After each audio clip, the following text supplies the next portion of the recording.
সাদিক ভাইকে আমি বলি যে ভাই আমরা তাদের বিপরীত দিই, লালটা দিই।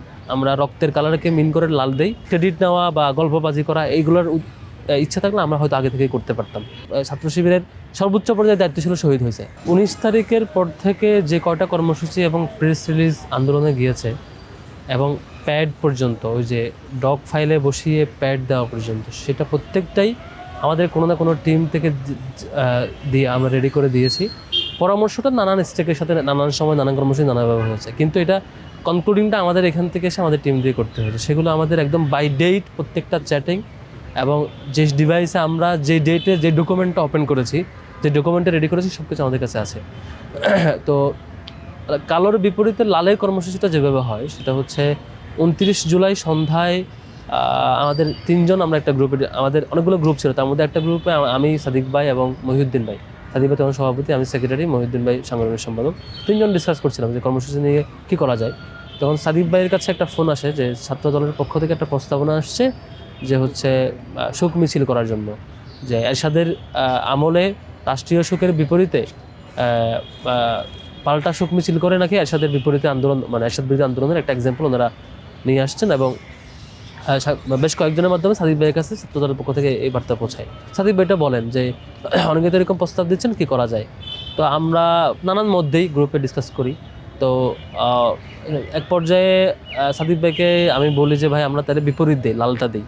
আমরা রক্তের কালারকে মিন করে লাল দিই এবং মুখে এবং চোখে বাঁধার উদ্দেশ্য হচ্ছে চোখে বাঁধা মানে তিনি গভর্নমেন্ট ছাত্রদেরকে হত্যা করে সেটা দেখছেন, আবার মেট্রো রেল বা অন্যান্য সিম্বল দেখে সে কান্না করে, আফসোস করে, মুখে মিথ্যা বলে, সেটার প্রতিবাদে আমরা এই সিম্বলটা ইউজ করতে পারি।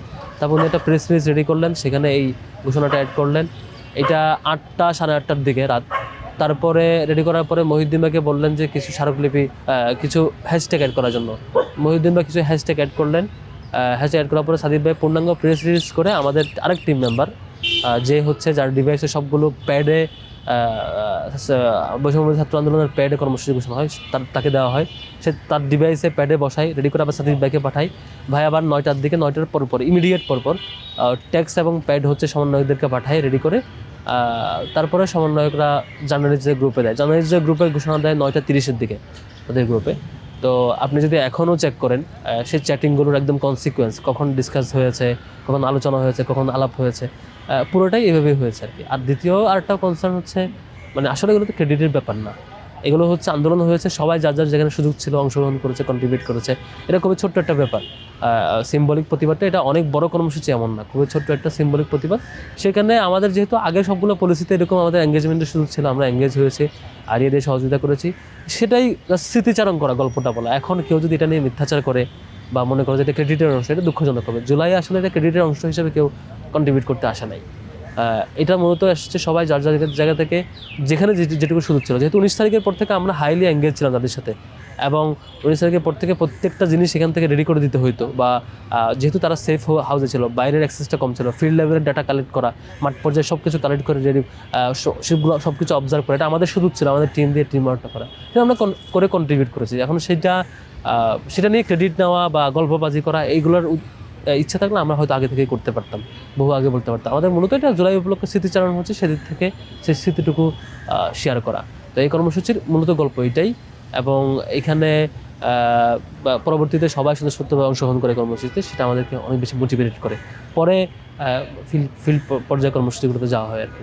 আমি এক্স্যাক্টলি জানি না যে হচ্ছে নাসির ভাই কোথাও এটা সরাসরি মেনশন করে উল্লেখ করেছেন কিনা, করলে করতে পারেন।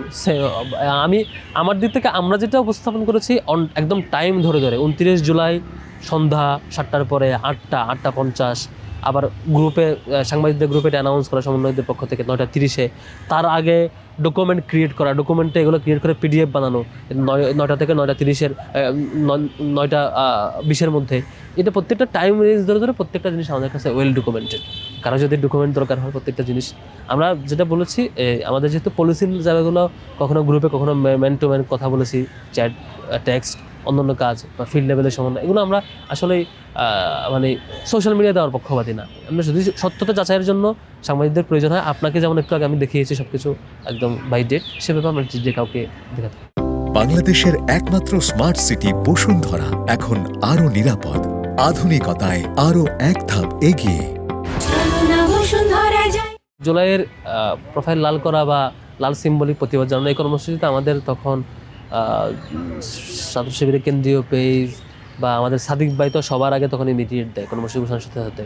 তারপর সিবগাতুল্লাহ ভাই, আমাদের সেক্রেটারি মেম্বার নূর, মারুফ, আরও যারা যারা ছিল পুরো টিমটা দেয়, আমাদের দেয় নাই বা এরকম এটা একটা মিথ্যাচার, আমাদের পুরো টিমটাই দেয়।